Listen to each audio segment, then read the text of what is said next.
I was around 12 years old, also in school, when we talked through Winterreise, and the teacher was playing a recording of Fischer-Dieskau, and there was something with this voice which really changed my way of thinking of how someone can express himself, and how directly his singing was, and how connected somehow through the speaker. He was I told you about 4 marriages, but there's actually the saying that he was married 5 times, and the 5th marriage was the most successful one, which was the one with the microphone.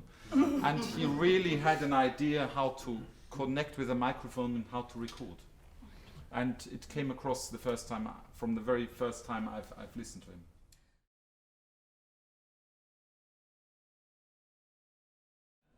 Well, funnily, this week there was a poster in London for Hyde Park concert, and it actually had the new name. Anyway, Fischer-Dieskau was once waiting at the door of his house, and he was very nervous, and I left the car and I approached him, and he said, "Julia and we talked over breakfast about your name, and we both think your name Benjamin Appl is too complicated for an international career. You should actually change your name to Ben Appl." And I just thought for myself, yes, Mr. Dietrich Fischer-Dieskau.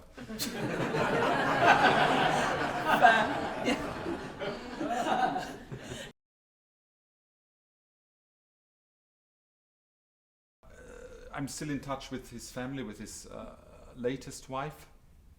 I made some contact with his sons. The problem is not getting too deep into it, but with this wonderful, incredible career he created, like no one else in this world ever did, I think. If you count the recordings, I think he's the most recorded artist in the world. He left a huge, I don't want to say mess, but he left a huge mess behind him in terms of private life. So unfortunately, and he really regretted it at the very end, when he said, "I can't sing anymore, I can't paint." He painted more than 5,000 paintings, for example. He wrote more than 20 books. He conducted, he played the piano, he did many other things. And he said, "I can't do any of that, but what's left are people around me, and I upset them all, and they're all gone." And it's true. So it was quite a difficult process to have access to the different sources within the family. But I feel very privileged and lucky that I had access to literally all his documents, all his diaries, his love letters. I wish some of them I would have not read, actually. And out of that, it was hard to put things together, what to write in a book. Also, he was always a very private man who didn't give away a lot what was going on off stage, and that's also something someone has to respect as well. But on the other hand, I wanted to give an insight that he was also someone full of doubts, full of conflicts, and really focus on the events in his life which shaped him being the artist he became.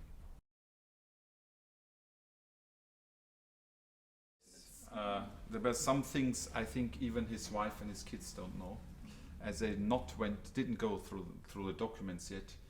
Some shocking things, and I left them out of the book. I mean, one has to be. But but as you say, one of the events which shaped him really as a human was the death of his second brother, who had epilepsy. And it got worse and worse with each year. And in 1944, his mother was sitting outside in front of the house with the boy. The other 2 sons were already soldiers in World War II. And her entire life was focused on Martin.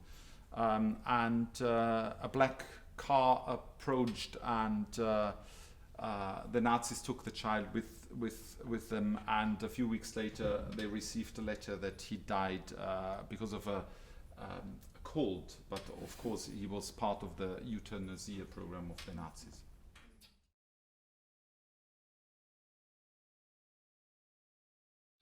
I think the most difficult one was really the very last one, because he was in a very weak state. He was very depressed, he cried a lot, he fell asleep during the session very often. And for me it wasn't nice to see such a hero in such a condition. And when I left the house, I said to his wife, I think I should not come back because for both of us it's not ideal. And she said, no, please come back, because that's the only thing he still sees some purpose. And he was very depressed, as I said before. He thought his legacy is gone. He thought he messed up his entire private life. All his friends left after he stopped singing. And that was for me a very honest lesson of maybe to think always about balance in life, and that maybe he should have, and that's a lesson for me, he should have stayed at home and don't record another album of whatever, 400, 500 albums, and maybe he should have spent more time with his kids or wife or whatever, or friends. And that was a very enlightening moment.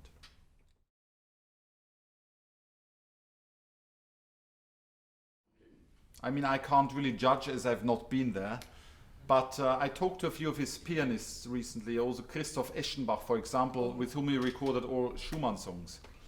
And by then, of course, he was an absolute expert already how to do things.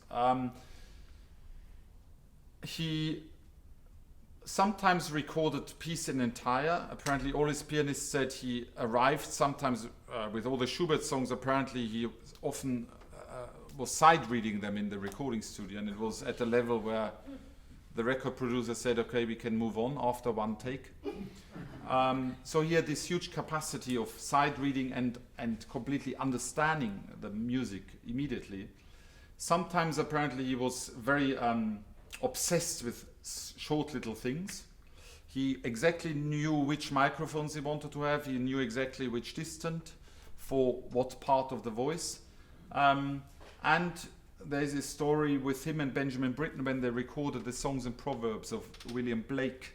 The two giants came together in the recording studio, and apparently it was quite a battle for a few hours who will take the lead. And Fischer-Dieskau wanted to record first all low bits, and then all the high bits, and then the rest. And for Britten, it was very important to record the piece in order. And it was apparently a fight for quite a long time, but in the end Fischer-Dieskau won.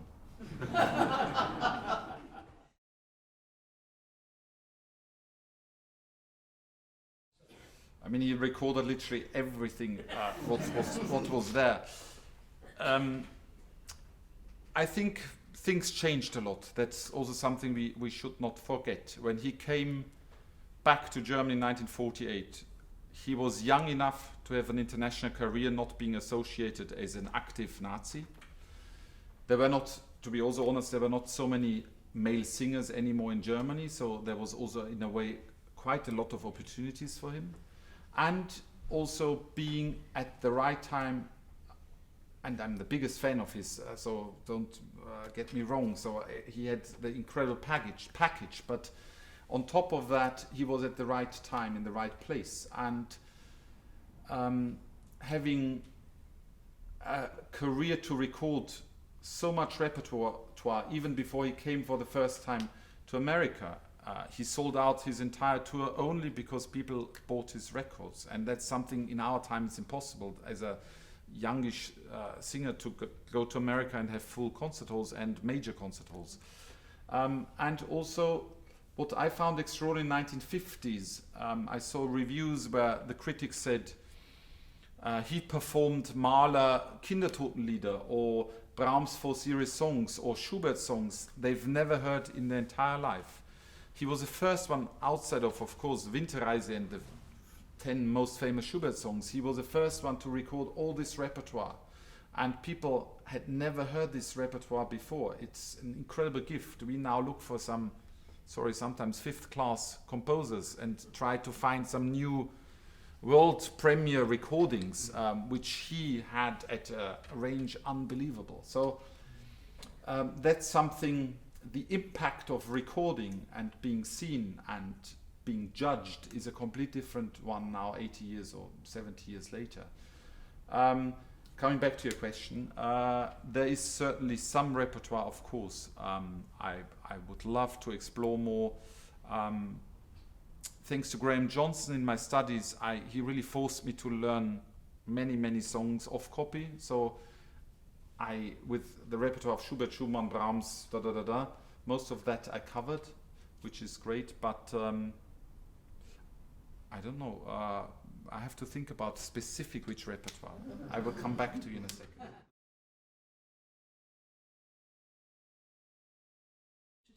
I mean, he sang actually, and people forget, he sang 108 operas in his life. His first opera ever in 1948 was Posa in Don Carlos Verdi. Some of his early recordings, I think, also in opera, are better than the later ones, weirdly. He loved singing Verdi. He did a lot of Falstaff. He did Rigoletto at La Scala, for example. People completely would never associate him with this repertoire. There are some opera roles he did magnificently, like the Count in Le Nozze di Figaro. I did Wolfram, that's an opera. Tannhäuser I would love to do. And there are some operas I'm not interested. He did.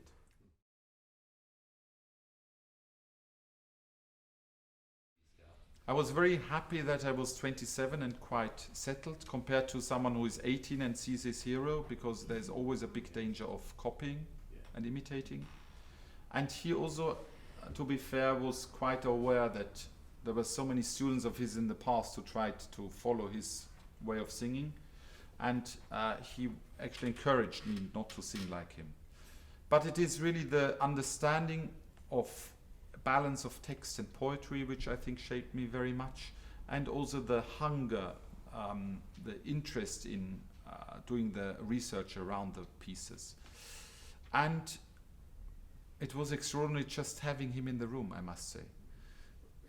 I think all of you also had experience in life to meet someone very charismatic or clever or whoever, and it's very often, it's not the details we remember of a conversation, but actually it's the atmosphere which we feel.